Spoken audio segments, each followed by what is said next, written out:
So hello friends, welcome back to our YouTube channel Medicine. Today we are going to study about the anti-thyroid drugs pharmacology. So first we see what is thyroid gland. So thyroid gland is a butterfly shaped gland. Okay, एक butterfly shape का endocrine gland है and as it is a endocrine gland, so it release some hormone. ये कुछ hormone को secrete करता है which work in our metabolism, many metabolic activity in our body. Okay, so which hormone is secreted? So it secretes first L-thyrionine, which is known as a T4. Second, it secretes L-thyrionine, which is T3, and third, it releases calcitonin. अब calcitonin का क्या function होता है? That it balances the level of calcium. Okay, जब भी body के अंदर calcium ज्यादा हो जाएगा तो it decreases the level of calcium. Now, अब ये जो कैल्सिटोनिन है ये पैराथायरॉयड हार्मोन के ऑपोजिट वर्क करता है। पैराथायरॉयड हार्मोन बॉडी के अंदर कैल्शियम का लेवल इंक्रीज करेगा और कैल्सिटोनिन कैल्शियम का लेवल डिक्रीज करेगा। Now we see the difference between L T3 and T4। Okay, अब लायोथायरोनिन एंड एल थायरोक्सिन में क्या डिफरेंस होता है? सो T3 is a more active, ये ज्यादा एक्टिव होता है as compare to T4 and T4 is less active. Now but T3 is short acting, ये भले ज्यादा एक्टिव होता है बट ये शॉर्ट एक्टिंग होता है और L thyroxine is more active, sorry long acting. L thyronine is long acting. T3 can be used in the treatment of myxedema coma। हम T3 को myxedema coma में यूज कर सकते हैं but the drug of choice for myxedema coma is always T4. Okay, and similarly in patient of hypothyroidism the drug of choice is always T4. Drug of choice is always T4. Why T4? Because T4 is long acting। हमको कोई भी hypothyroidism का patient है उसको हमको life long drug देनी पड़ेगी। अब लाइफ लॉन्ग हमको उसको ड्रग देनी पड़ेगी तो हम ऐसी ड्रग देंगे जिसका असर बहुत ही लंबे समय चलता हो, मीन जो ड्रग लॉन्ग एक्टिंग हो। और लॉन्ग एक्टिंग कौन सी होती है? T4। That's why we prefer T4 first as compared to T3. Okay, now we see the mechanism of action of anti-thyroid drugs. So this is your thyroid follicular cell and this is your blood vessels. Okay, this is a blood vessel. In our blood vessels, in our blood there are many iodide molecules are present, but these molecules are charged molecules। ये molecule charge होते हैं, charge होने की वजह से क्या होता है, ये सेल मेम्ब्रेन को जल्दी से क्रॉस नहीं कर पाते, लेकिन हमको इनको क्रॉस तो करवाना ही है। दैट्स व्हाई जो थायराइड फॉलिकुलर सेल होते हैं उसके सेल मेम्ब्रेन की सरफेस पे एक रखवाला बैठा होता है। ये रखवाला क्या करेगा? ये आयोडीन को थायराइड फॉलिकुलर सेल के अंदर एंट्री देगा। Okay, in the presence of sodium, और इसलिए इसको हम बोलते हैं सोडियम आयोडाइड सिंपोटर। ठीक है, ये सोडियम आयोडाइड सिंपोटर क्या करेगा? ये आयोडाइड जो चार्ज मॉलिक्यूल है उसको ये थायराइड फॉलिकुलर सेल में एंट्री देगा, बोले इनको आने दो।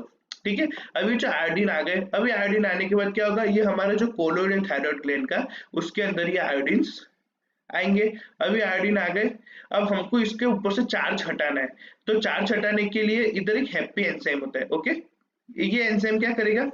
इस एंजाइम का नाम होता है थायराइड पेरोक्सीडेज। ये एंजाइम क्या करता है? ये एंजाइम आयोडाइड से आयोडीन में कन्वर्ट करेगा। ओके, किस में कन्वर्ट करेगा? आयोडीन में, इन बाय ऑक्सीडेशन। ऑक्सीडेशन के प्रोसेस के थ्रू ये आयोडाइड से आयोडीन में कन्वर्ट करेगा। ठीक है, एंड उस एंजाइम का नाम होता है थायराइड पेरोक्सीडेज। नाउ जो हमारा कोलोइड होता है किसका? थायराइड ग्लैंड का, उधर थायरोग्लोबुलिन प्रेजेंट होता है। क्या प्रेजेंट होता है? थायरोग्लोबुलिन। और थायरोग्लोबुलिन के अंदर बहुत सारे टायरोसिन के रेसिड्यू प्रेजेंट होते हैं। अब टायरोसिन का क्या वर्क है?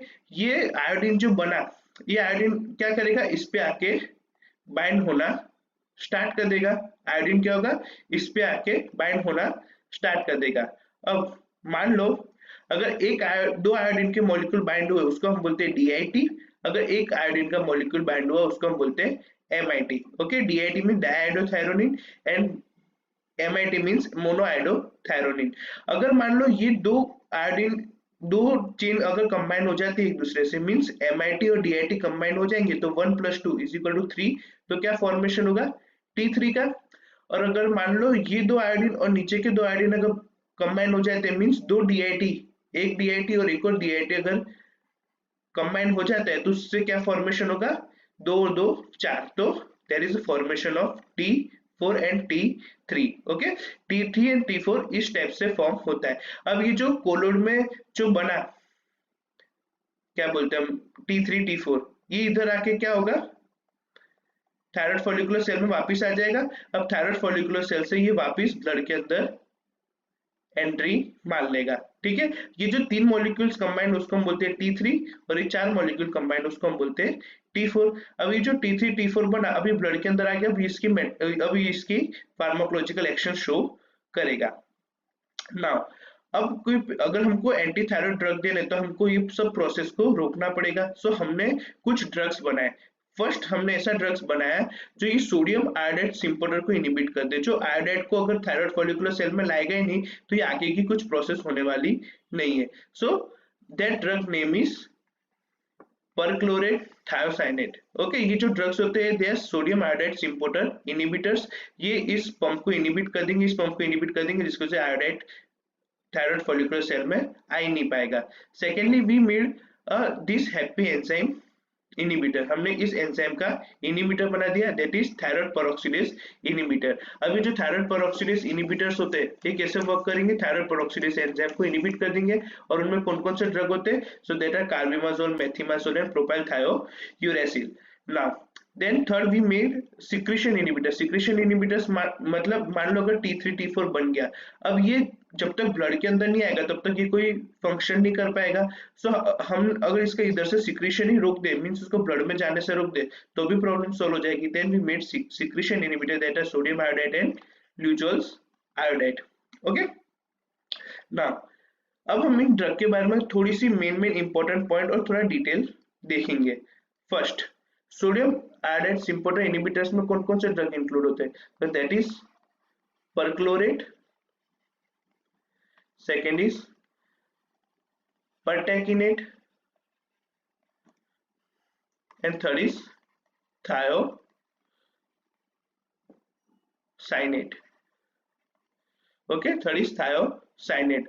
ये ड्रग्स का क्या फंक्शन होता है, दे इनिबिट सोडियम आयोडाइड सिंपोटर। ओके, अब ये जो थायोसाइनेट है it is present in cabbage, हम कैबेज के अंदर थायोसाइनेट प्रेजेंट होता है।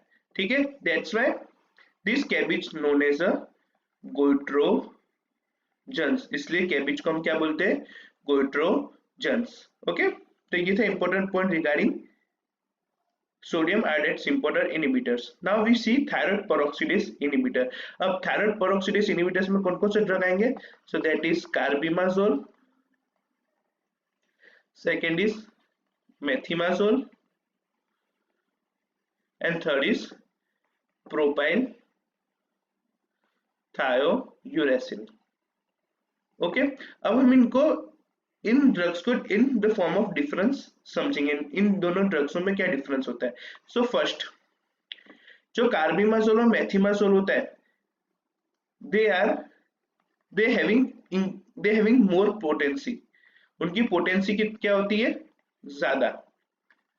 दे having high T plasma T half, उनकी हाफ लाइफ भी ज्यादा होती है। And they also crosses placenta, और वो प्लेसेंटा को भी क्रॉस करते हैं। ओके, अब इनका टोटल ऑपोजिट इफेक्ट होता है प्रोपाइल थायोयूरेसिल का। प्रोपाइल थायोयूरेसिल की पोटेंसी कम होती है, उसकी प्लाज्मा टी हाफ भी कम होती है and it does not cross placenta, वो प्लेसेंटा को क्रॉस नहीं करते।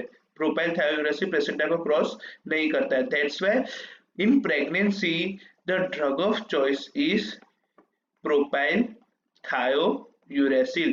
okay, in first trimester, अगर कोई फर्स्ट ट्राइमेस्टर का लेडी है, ठीक है, फर्स्ट ट्राइमेस्टर में वो अगर उसको थायराइड की कोई प्रॉब्लम है then propyl thiouracil is drug of choice.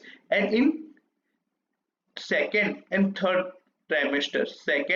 Trimester में the drug of choice is carbimazole and methimazole is drug of choice in second and third trimester. But अगर कभी एमसीक्यू में पूछे कि which of the following is the drug of choice okay in pregnancy, तो always answer is propyl thiouracil. अगर trimester mention किया हो then you go for first trimester propyl thiouresil and for second and third trimester carbimazole and methimazole।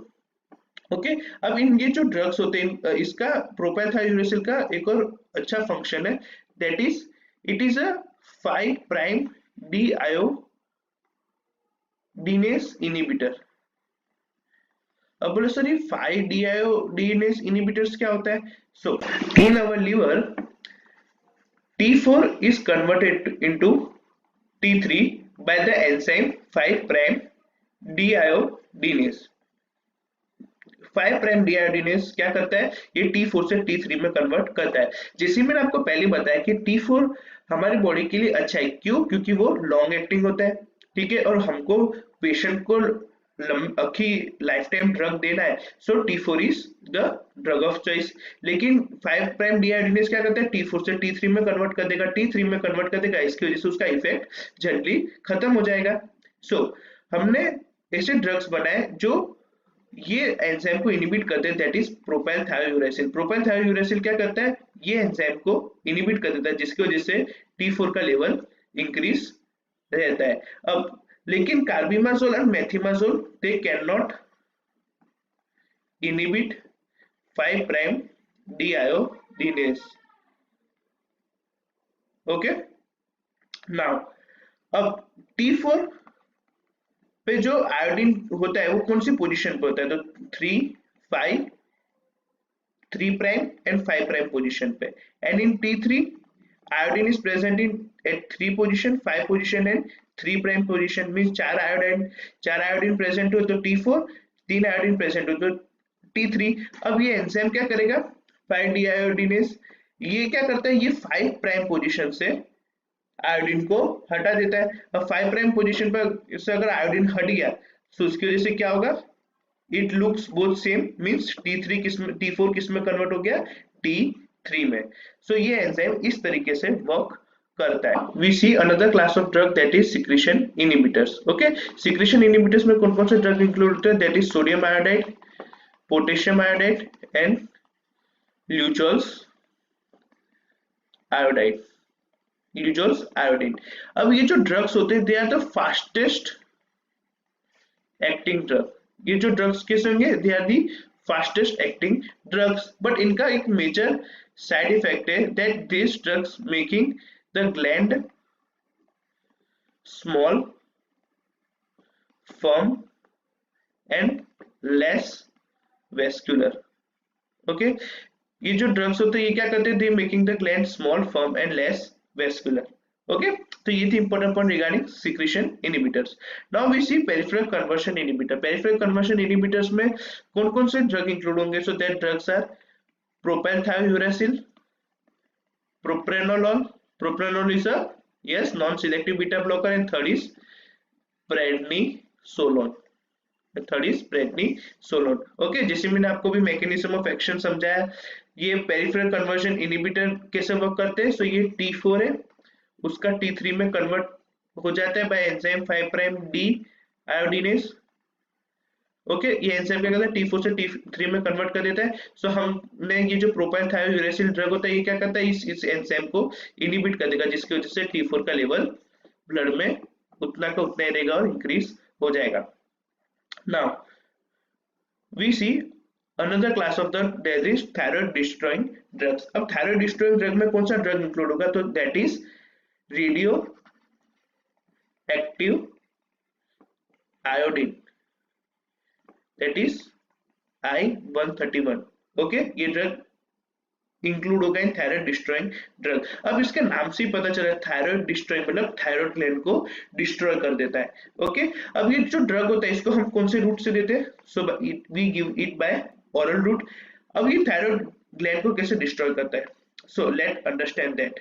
मान लो ये आपके thyroid gland के thyroid follicular cells है, ओके और ये आपका कोलोइड है, ठीक है, इसके अंदर थायरोग्लोबुलिन जैसे मैंने आपको भी बताया कैसे बनता है T3 T4। ये जो ड्रग्स होते हैं क्या करते हैं?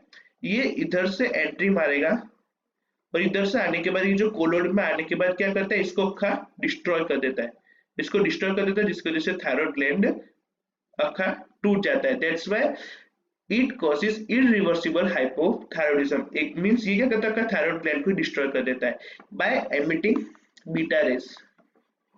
ये बीटा रेस को एमिट कर करके थायराइड ग्लैंड को डिस्ट्रॉय कर देता है। अब there are mainly three type of rays, alpha rays, beta rays and third is gamma rays. Okay, अभी जो अल्फा गामा रेस होती है ना, ये क्या करती है, ये हमारे बॉडी के अदर जो पार्ट्स होते हैं ना उधर पेनिट्रेट कर जाती है। मींस मान लो अगर आपने किसी पेशेंट को थायराइड को हमको डिस्ट्रॉय करना है, अगर वो अल्फा या गामा रे सीक्रेट करेगी, सो उसकी वजह से क्या होगा, वो थायराइड के साथ साथ मान लो आपके कोई दूसरे पेरिफेरल ऑर्गन को भी डिस्ट्रॉय कर देगी। That's why we cannot given drugs that secrete alpha and gamma rays, but the radioactive iodine only secretes beta rays। Beta rays क्या होती है, इसको जितना काम बोला है वो उतना ही करेगी। मीन्स ये सिर्फ और सिर्फ थायराइड ग्लैंड को डिस्ट्रॉय करेगी और किसी भी ग्लैंड को डिस्ट्रॉय नहीं करेगी।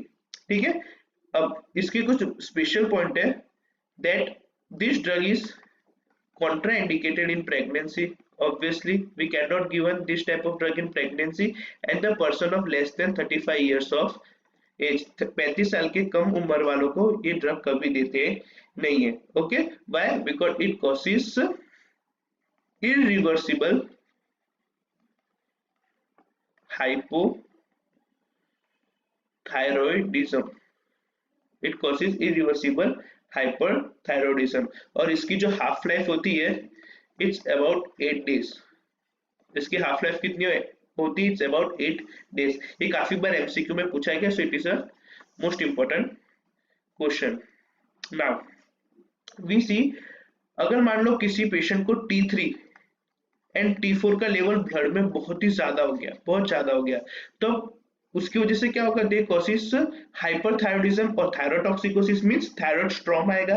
ठीक है, सो हम उस पेशेंट को कौन सी ड्रग देंगे, so drug of choice for thyroid storm is propranolol. That is propranolol and we also use antithyroid drug like propyl thiouracil. Okay, तो ये थी important point regarding anti thyroid drugs. So अगर आपको मेरा वीडियो अच्छा लगा तो प्लीज आपके फ्रेंड्स के साथ शेयर कीजिए, इस वीडियो को लाइक कीजिए और मेरे चैनल को सब्सक्राइब कीजिए। Thank you.